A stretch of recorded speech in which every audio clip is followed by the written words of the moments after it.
Good afternoon, class. And in this lesson, I'll be talking about the poem Wedding Wind.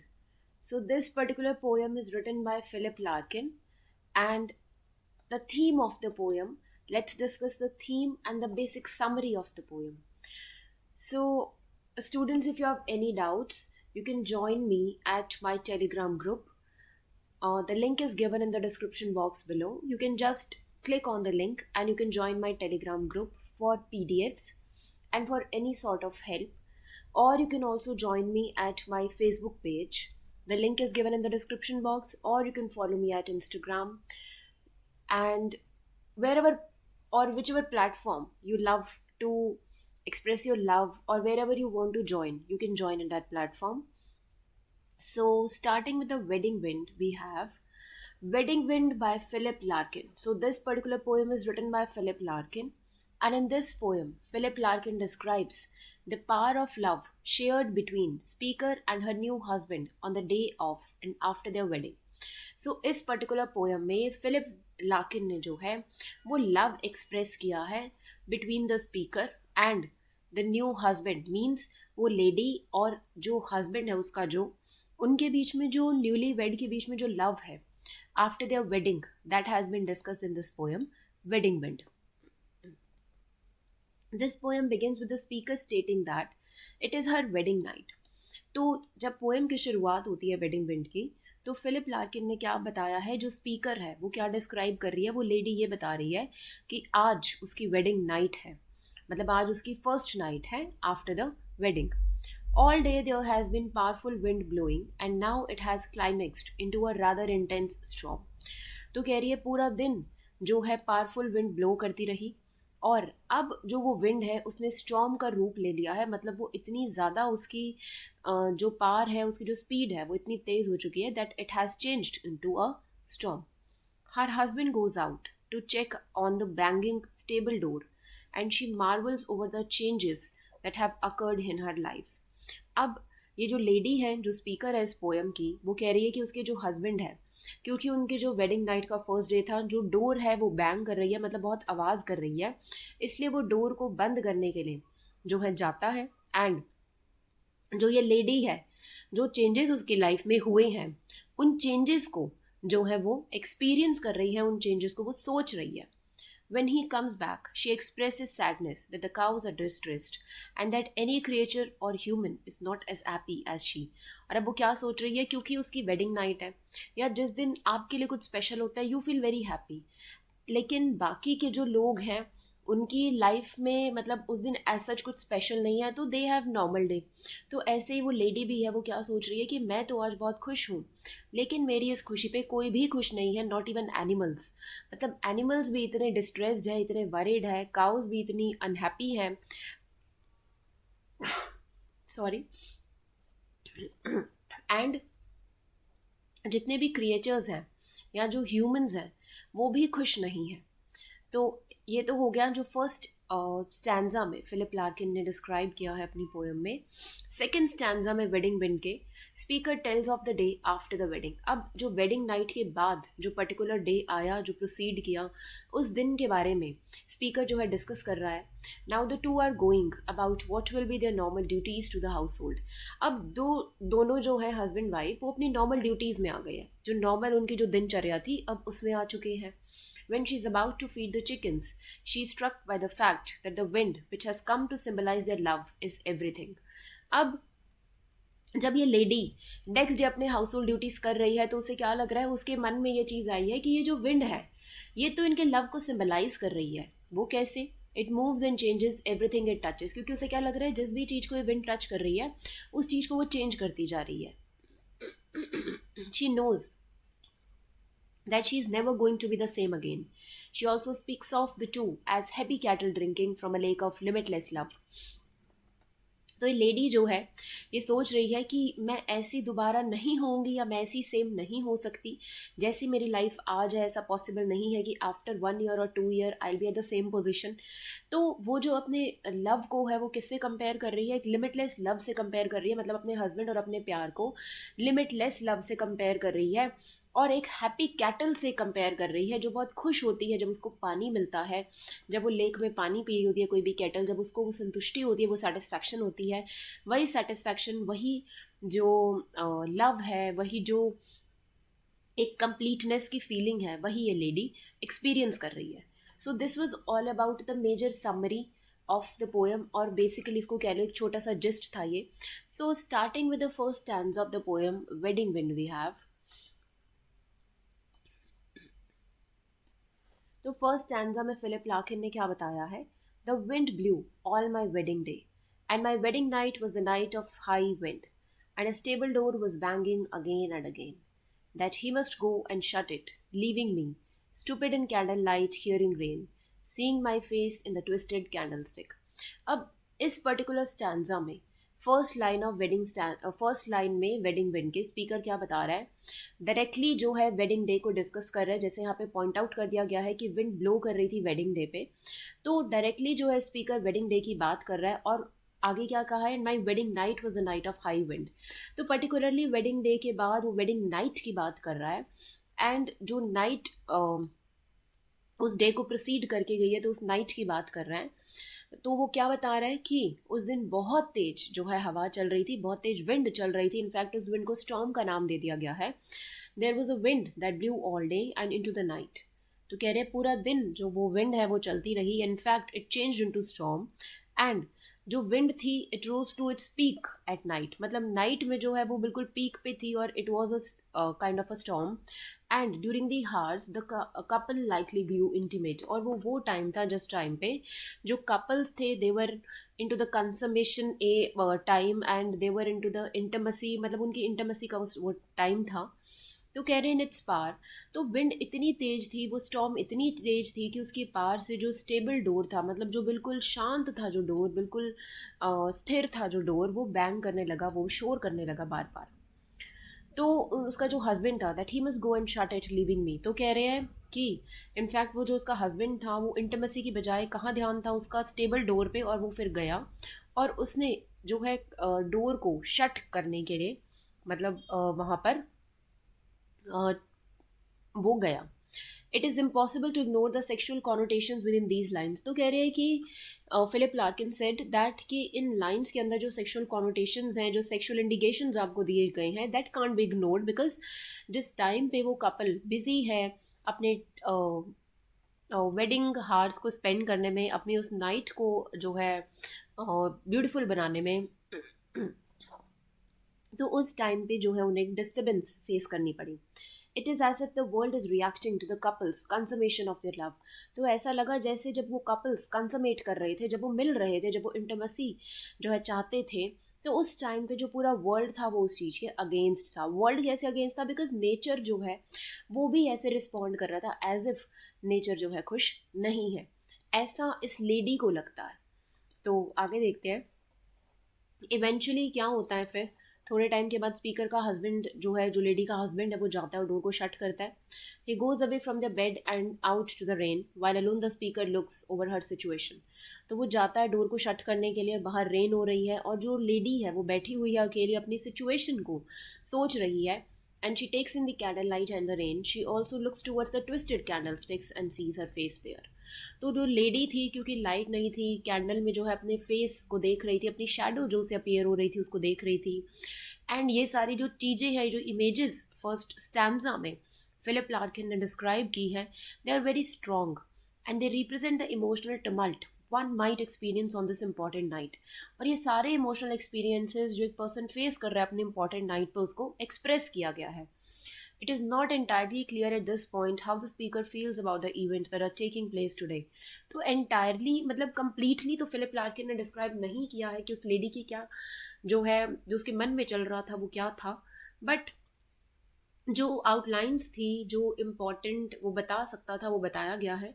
और यहाँ पर जो reader है that is aware of that it has been a powerful and moving day, क्योंकि उन्होंने wedding day की बात करी है, वेडिंग नाइट की बात करी है, कंजमेशन पीरियड की बात करी है, इंटमेसी की बात करी है, तो इसलिए कह रही है कि वो बहुत इंपॉर्टेंट या एक पावरफुल डे था कपल के लिए.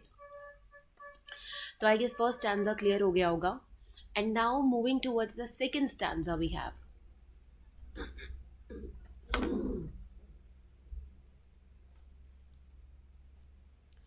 Yet seeing nothing, when he came back, he said the horses were restless, and I was sad that any man or beast that night should lack, that the happiness I had.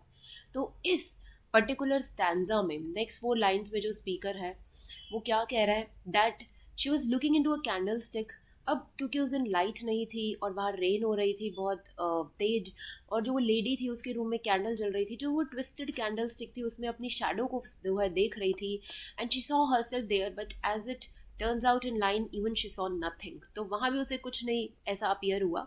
Yet seeing nothing, just like the wind, her thoughts and perceptions are changing. तो जैसे जैसे जो wind है उसकी जो speed change हो रही है, जैसे वो नॉर्मल विंड थी फिर वो स्टॉर्म में चेंज हो गई, फिर वो इतनी ज़्यादा हो गई कि doors were banging and complete day was disturb. तो कह रहे हैं कि जो विंड है, जैसे जैसे विंड अपनी स्पीड चेंज कर रही है, विंड अपनी वेलोसिटी चेंज कर रही है, उसी तरह से जो थॉट्स है, जो परसेप्शंस हैं उस लेडी के दिमाग में अपने इस पर्टिकुलर डे को लेके वो भी चेंज हो रही है. Finally her husband comes back. तो जब वो डोर शट करके वापस आता है, he tells her that while he was outside he discovered that the horses were restless. तो जब वो आता है दोबारा से उसके पास बैठता है तो उसे बताता है कि बाहर जो एनिमल्स हैं वो भी रेस्टलेस है. क्यों? क्योंकि बहुत तेज़ बारिश हो रही है, एनिमल्स के पास शेल्टर नहीं है, तो इसलिए एनिमल्स भी रेस्टलेस है. This statement makes the speaker feel quite sad. अब ये जो स्टेटमेंट है कि हॉर्सेज रेस्टलेस है, इस स्टेटमेंट से वो लेडी बहुत ज़्यादा परेशान हो जाती है. बिकॉज वो लेडी क्या सोच रही है कि मेरे लिए आज इतना इम्पोर्टेंट डे है और आज जो पूरा नेचर है वो मेरे अगेंस्ट है, एज इफ मुझे ऐसे लग रहा है कि पूरा नेचर मेरे अगेंस्ट है, कोई भी मैनकाइंड खुश नहीं है. तो उसके थॉट्स कहीं ना कहीं चेंज हो रहे थे. And she doesn't want anyone to feel poorly, especially when she knows now what it is to feel such happiness. तो वो ये चाहती है कि क्योंकि आज मैं बहुत खुश हूँ, आज मेरा दिन है, तो मैं नहीं चाहती कि आज कोई पुअर फील करे, आज कोई बुरा किसी को लगे. बिकॉज वो बहुत खुश थी और वो चाहती थी कि पूरी दुनिया, नेचर है या कोई क्रिएचर है या कोई ह्यूमन बीइंग है, वो भी बहुत खुश हो जैसे मैं खुश हूँ. तो this was all about this second stanza. ठीक है, अब सेकेंड स्टैंजा में देखते आगे. Okay okay, this was all about the second stanza and moving towards the third stanza we have. Third stanza में क्या है, now in the day all's ravelled under the sun by the wind's blowing. अब next day क्या होता है इस जो particular stanza में जो है फिलिप लार्किन ने डिस्क्राइब किया है. He has gone to look at the floods in I, carry a chipped pail to the chicken run, set it down and stare. All is the wind, hunting through clouds and forest, thrashing my apron and the hanging clothes on the line. First or second stanza में we talked about the particular day the couple was going to consummate, the particular day they were going to be intimate. अब third stanza में वो बात कर रही है next day की. तो थर्ड स्टैंजा में क्या बताया है, speaker goes on to the morning and the day after her wedding. तो जो वेडिंग नाइट के बाद जो पर्टिकुलर दिन था, जिस दिन दोनों अपनी डोमेस्टिक ड्यूटीज़ में बिजी हो गए थे, क्योंकि वो लेडी थी तो वो घर के कामों में बिजी हो गई थी, तो उस चीज़ को यहाँ डिस्क्राइब किया है. तो कह रहे there is a simplicity in these moments that is contrasted with a larger presence seen through the wind. अब इस पर्टिकुलर डे में जिन चीज़ों को फिलिप लार्किन ने डिस्क्राइब किया है, that is very beautiful. Because वो यहाँ ये बता रहा है कि किस तरह से वो लेडी जो है अब अपने पर्टिकुलर डे को देखती है, अब उसकी जो परसेप्शन है कैसे चेंज होती है और उसके थॉट्स कैसे रैवल करते हैं, मतलब कैसे चेंज होते हैं. The storm that was so powerful the night before is over, things have raveled or untangled, and now the speaker and her husband can take note of anything that has been damaged overnight. अब यहाँ वो ये बता रहे हैं कि जो wedding day था उस दिन जो स्टॉर्म थी वो बहुत ज़्यादा तेज़ थी, उसकी जो स्पीड थी वो इतनी ज़्यादा थी कि उन्होंने सिर्फ अपने डोर्स शट कर लिए, बट बाहर जो भी नुकसान हुआ या बाहर जो हुआ they couldn't take a note of that. तो अब वो कह रही है कि फाइनली जो अब पर्टिकुलर डे है, डे लाइट में हम ये देख सकते हैं कि क्या क्या नुकसान हुआ था कल, या जो विंड है वो कितनी पावरफुल थी या कितनी चीज़ों को उसने जो है चेंज किया है. तो with the sun and the ever present wind still blowing the world has calm down somewhat. तो कह रहे हैं कि क्योंकि नेक्स्ट डे जो है जब सनराइज़ हुआ एंड जो हल्की हल्की जो हवाएं अब चल रही थी, तो उसके साथ साथ जो सनराइज़ हुआ, जो डे प्रोसीड कर रहा है, उस दिन जो वर्ल्ड था उसमें अब एक शांति थी. ऑब्वियसली शांति थी, इसका मतलब विंड जो है वो थोड़ी सी स्लो हुई होगी। अब वो क्या कह रहे हैं, हस्बैंड हैज़ गोन आउट। अब हस्बैंड बाहर गया है देखने के लिए कि जो फ्लड्स आई थी that might have occurred due to the rainfall, क्योंकि इतनी तेज़ विंड थी कि रेनफॉल के बाद जो वो फ्लड्स आई थी तो वो बाहर देखने गए हैं कि कहीं कोई नुकसान तो नहीं हुआ। And she is going to check on the chickens in the chicken run, और वो वहाँ खाना खिलाने गई है चिकन्स को। She makes it where she is going out and then has set the pail down and stare. तो अब वो जब ये सब काम कर रही है तो उसने, वो जो है ये जब ये सब काम कर रही है तो उसने वो जो है वो सब चीज़ों को जो स्टेयर कर रही है, वो देख रही है, ऑब्जर्व कर रही है कि क्या जो है विंड ने किसी चीज़ को जो है नुकसान पहुंचाया है। व्हेन शी लुक्स अराउंड हर, तो वो अपने आसपास जब देखती है तो सब कुछ उसे विंड से रिलेटेड ही दिखता है। It is in the clouds in forest as well as in the thrashing of her apron. Even ये देखो कि ऊपर से लेकर नीचे तक आसपास सब कुछ उसे ऐसे दिखता है एज ए विंड ने सब कुछ चेंज कर दिया है, क्योंकि क्लाउड्स में फॉरेस्ट में विंड का असर है। ठीक है, फॉरेस्ट जैसे एक रेनफॉल के बाद एक कैसे जो मिट्टी की जो खुशबू है जो आती है, तो वो कह रही है कि किस तरह से जो चेंजेस हुए हैं उसे हर चीज़ में विंड दिखाई दे रही है। इवन उसका जो एप्रन है जो उसने पहना हुआ है वो भी थ्रैश कर रहा है, मतलब अभी भी विंड ब्लो कर रही है जिसकी वजह से वो इधर उधर मूव कर रहा है। एंड उसने जो क्लोथ लाइन पे जो हैंग कर रही है क्लोथ्स अपने, जो उसने धोकर अपने क्लोथ्स टांगे हैं, वो भी किस तरह से जो है हवा से इधर उधर हो रहे हैं। तो ये सारी चीज़ें जो है ये बता रही है कि किस तरह से विंड का जो एक असर है वो अभी भी है, ऑल्दो थोड़ा सा स्लो है। Okay, so this was all about the third stanza. In case you have doubt, you can drop down in the comment section below, or you can ask me on my Telegram, or you can Insta me, और you can join the Facebook page. सबके link आपको description में मिल जाएंगे। See talking about the fourth stanza we have, can it be born this boarding forth by wind of joy my actions turn on like a thread carrying beads shall I be led to sleep now this perpetual morning shares my bed। तो इस stanza में the speaker goes on to speak of the wind as something which her actions turn around। तो इस stanza में क्या बताया है, इस स्टैंजा में स्पीकर अपने मैरिज के जॉय को एक्सप्रेस कर रही है, और सब कुछ जो हो रहा है she does is going to be improved by the reminders of her love. This is seen in the previous lines as she looks around her and notices the wind touching every element of the landscape। अब वो क्या देख रही है कि जो वो wind है, जो वो हवा है, उसने हर एलिमेंट को टच किया है। मतलब अगर आप इसका नेगेटिव इम्पैक्ट देखो, अगर आप इसका नेगेटिव इम्पैक्ट देखो तो आप ये देखोगे कि जो विंड इतनी तेज़ ब्लो कर रही थी तो ठीक है कि जो ये स्पीकर थी और ये जो उसके हस्बैंड है वो कंजमेट नहीं कर पाए, उनकी वेडिंग नाइट स्पॉइल हुई। बट वो अब यहाँ पे ब्यूटी भी देख रही है कि किस तरह से जो विंड ब्लो कर रही है उसने हर एलिमेंट को टच किया है, उसने हर चीज़ को ब्यूटिफाई कर दिया एज इफ नेचर खुश हो। तो अब वो पॉजिटिविटी देख रही है इनमें। तो नेक्स्ट लाइन में जो स्पीकर है, जो लार्किन है, he make use of a metaphor comparing the love of speaker to a thread and her actions to the beads. See, अगर हम किसी थ्रेड में या हम किसी एक जो धागा होता है उसके अंदर जो फूल डालते हैं वो कैसे उसको ब्यूटीफाई कर देता है।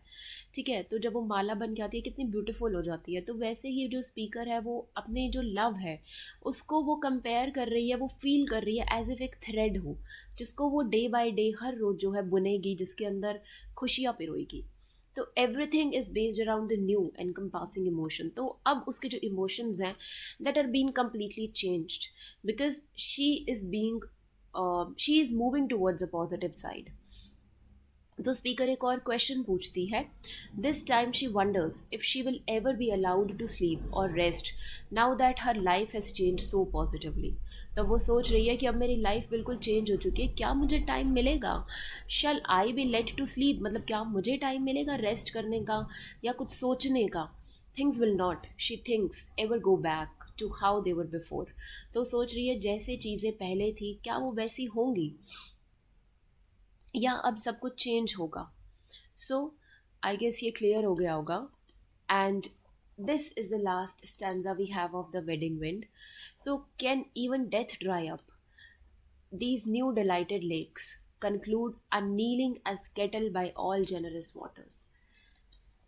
Wedding wind concludes with the speaker posing one final question. तो वेडिंग विंड में एक फाइनल क्वेश्चन आता है.